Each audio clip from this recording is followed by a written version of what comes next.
Assalamualaikum warahmatullahi wabarakatuh. Perkenalkan, nama saya Siti Jara Nur Hanifah dengan NIM 101240099. Di sini saya dan teman saya akan memaparkan intervensi negara dalam perlindungan pelaku usaha. Pendahuluan dan landasan hukum yang akan dibahas mengenai intervensi negara dalam perlindungan pelaku usaha, yaitu tujuan utamanya yang terdiri dari melindungi kepentingan konsumen sekaligus menjaga keberlangsungan pelaku usaha, baik perorangan maupun korporasi, dari praktik monopoli dan persaingan tidak sehat. Yang kedua, landasan hukum itu mengenai pengacuan ke Undang-Undang Nomor 5 Tahun 1999 tentang larangan praktik monopoli dan persaingan usaha tidak sehat atau UU LPM dan PUTS. Untuk prinsip dasarnya, untuk bisnis dijalankan dengan profesionalisme, kejujuran, dan kepatuhan pada janji yang telah disepakati atau fakta servanda. Baik, untuk pengertiannya, mengenai campur tangan negara dan proteksi pelaku usaha adalah upaya pemerintah melalui Undang-Undang Nomor 5 Tahun 1999 untuk menciptakan iklim ekonomi yang sehat, jujur, dan adil dengan melarang praktik ekonomi serta persaingan usaha yang tidak sehat. Secara filosofis, kebijakan ini berlandasar pada demokrasi ekonomi Pancasila yang bertujuan untuk menyeimbangkan kepentingan pelaku usaha dengan kepentingan publik, sekalian untuk menjamin kesempatan berusaha yang sama bagi semua pihak yang terlibat. Hal ini diwujudkan dengan melarang berbagai tindakan distorsif seperti kartel, penetapan harga, oligopoli, dan persekongkolan, guna mendorong efisiensi nasional serta perlindungan konsumen dari eksploitasi pasar. Adapun landasan filosofis dan sasaran UU LPM menciptakan ekonomi yang adil dan demokratis, yang terdiri dari landasan filosofisnya. Pertama, mewujudkan masyarakat adil dan makmur berdasarkan Pancasila dan Undang-Undang Dasar 45. Yang kedua, demokrasi ekonomi, itu artinya kesamaan hak bagi setiap warga negara untuk berkontribusi dalam dunia usaha. Dan sasaran utamanya, pertama, keseimbangan kepentingan yang wajar antara perilaku usaha dan kepentingan publik. Yang kedua, pelaksanaan etika bisnis secara sadar untuk mencegah iklim ekonomi yang intimidatif. Nah, di sini juga saya akan membahas tentang perjanjian yang dilarang. Pertama, upaya mencegah dominasi pasar yang tidak sehat. Yang pertama ada oligopoli, yaitu menguasai lebih dari 75 pasar secara bersama-sama. Yang kedua, penetapan harga, yang artinya perjanjian antar pesaing untuk menetapkan harga atau melakukan diskriminasi harga. Yang ketiga, ada pemboikotan, yaitu menghalangi pelaku usaha lain untuk masuk ke pasar yang sama. Yang keempat, ada kartel dan trust, yaitu pengaturan produksi dan pemasaran dan penggabungan perusahaan untuk mengontrol pasar. Dan yang terakhir, ada pembagian wilayah, yaitu membagi wilayah pemasaran atau alokasi pasar. Nah, sedangkan perjanjian dan tindakan yang dilarang kedua itu ada integrasi pasar dan larangan penguasaan monopoli. Pengidentifikasian kekuatan dan peluang pasar yang terdiri dari integrasi vertikal, yaitu menguasai sejumlah produk dalam rangkaian produksi berurutan. Yang kedua ada perjanjian tertutup, yaitu syarat eksklusif yang membatasi pasokan atau pembelian barang. Dan yang terakhir ada tindakan yang dilarang atau monopoli. Ini ada 4 poin. Yang pertama, penguasaan produktif dan pemasaran atau monopoli. Yang kedua, penyalahgunaan posisi sebagai pembeli, yaitu pembeli tunggal, yaitu monopsony. Dan yang ketiga, penerapan harga rendah yang tidak wajar, yaitu predatory pricing. Dan yang terakhir ada persekongkolan dalam tender atau rahasia dagang. Halo teman-teman semua, selamat datang di video presentasi kali ini. Sebelum kita masuk ke pembahasan utama, coba deh kalian perhatiin cuplikan video berita yang sedang tayang di layar kalian sekarang. Pasti memori kita langsung bernostalgia ke momen beberapa tahun lalu kan? Ini adalah potret nyata kelangkaan komoditas di negeri kita. Antrean panjang yang mengular, ibu-ibu yang rela mengantri sejak subuh, bahkan sampai berdesakan di bawah terik matahari hanya demi mendapatkan 1 atau 2 buah liter minyak goreng. Kita juga bisa mendengar jeritan para pedagang kecil karena harganya yang tiba-tiba melambung tinggi secara kompak di berbagai wilayah Indonesia. Saat melihat fenomena tersebut, pernah gak sih terlintas di benak kalian, kenapa ya kok bisa berbagai merek minyak goreng dari perusahaan yang berbeda, tiba-tiba harganya bisa naik barengan dan barangnya kompak langka?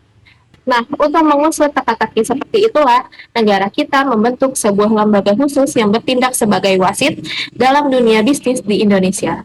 Lembaga resmi ini dinamakan KPPU atau singkatan dari Komisi Pengawas Persaingan Usaha. Coba deh kita bayangkan sebuah pertandingan sepak bola. Kalau di lapangan nggak ada wasit, apa yang akan terjadi? Pasti para pemain bakal main sikut, saling menjatuhkan dengan cara curang, dan permainan menjadi kacau balau. Yang paling dirugikan siapa? Tentu saja kita sebagai konsumen yang menikmati pasar tersebut. Wasit bisnis ini memiliki 3 tugas utama yang sangat krusial. Pertama, mengecek perjanjian. KPPU bertugas memastikan tidak ada perusahaan-perusahaan yang melakukan janjian atau kong kali kong rahasia untuk menaikkan harga barang secara sepihak. Kedua, mencegah monopoli. KPPU menjaga dengan ketat agar tidak ada satu perusahaan besar yang mematikan bisnis-bisnis kecil di sekitarnya secara tidak sehat, sehingga kita sebagai konsumen tetap memiliki alternatif pilihan di pasar. Ketiga, memberi saran ke pemerintah. KPPU aktif memberikan nasihat kepada pemerintah agar setiap kebijakan ekonomi yang diterbitkan selalu mendukung iklim persaingan yang adil dan sehat. Lalu, bagaimana jika kita sebagai masyarakat atau pelaku usaha menemukan adanya indikasi kecurangan di pasar?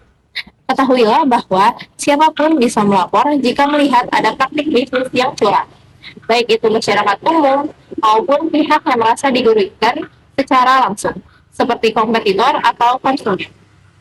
Ada 4 poin penting yang wajib kita pahami tentang prosedur pelaporan ini. Yang pertama, siapa saja boleh melapor.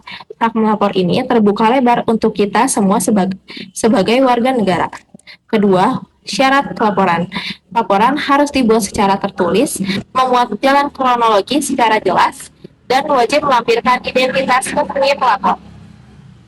Yang ketiga, rahasia dijamin. Seringkali orang takut melapor karena khawatir diintimidasi atau diputus hubungan kemitraannya. Tenang saja, KPPU menjamin kerahasiaan identitas pelapor agar aman dari segala bentuk intimidasi. Keempat, bisa diperiksa tanpa laporan.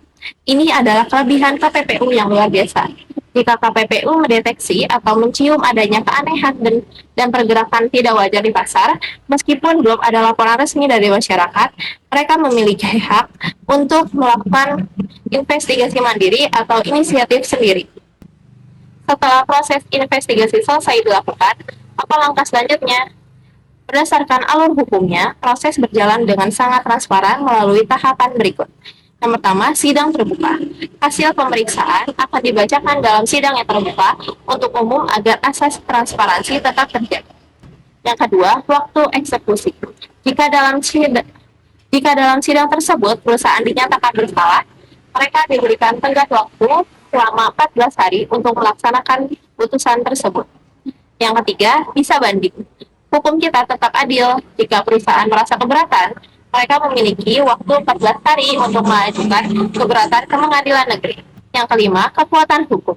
Apabila perusahaan hanya diam saja lebih dari 14 hari, maka mereka dianggap menerima putusan, wajib membayar denda maksimal dengan waktu 30 hari, dan jika mangkir, KPPU akan langsung melaporkan kasus tersebut ke pihak kepolisian. Sanksi apa yang menanti mereka? Ada 3 jenis sanksi tegas yang siap dijatuhkan untuk memberikan efek jerat. Yang pertama, sanksi administratif, berupa denda uang yang besar atau pembatalan perjanjian bisnis. Yang kedua, sanksi pidana pokok, hukuman yang diputus melalui sidang pengadilan sesuai undang-undang. Yang ketiga, sanksi pidana tambahan. Ini yang paling ditakuti. Contohnya, berupa pencabutan izin usaha atau larangan bagi orang tertentu untuk menjadi direktur perusahaan selama beberapa tahun. Agar kalian bisa memahami dampak nyatanya secara lebih mendalam, mari kita bedah dua contoh kasus besar yang pernah ditangani oleh KPPU. Contoh kasus yang pertama yaitu kartel minyak goreng. Kembali lagi ke tayangan video berita yang kita tonton di awal tadi, berdasarkan catatan nyata, saat terjadi lonjakan harga minyak goreng yang mencurigakan, KPPU melakukan penilaian mendalam. Hasilnya, ditemukan adanya kesepakatan antar produsen besar untuk menahan pasokan barang dan menaikkan harga secara bersamaan. Tindakan kartel ilegal ini akhirnya dijatuhi hukuman tegas demi membela hak-hak ekonomi masyarakat. Contoh kasus kedua yaitu monopoli jasa kurir di platform belanja online atau e-commerce. Kasus kedua ini sangat relevan dengan kebiasaan kita yang suka berbelanja daring, yaitu pernah terjadi kasus dugaan monopoli di platform e-commerce besar seperti Shopee atau Lazada.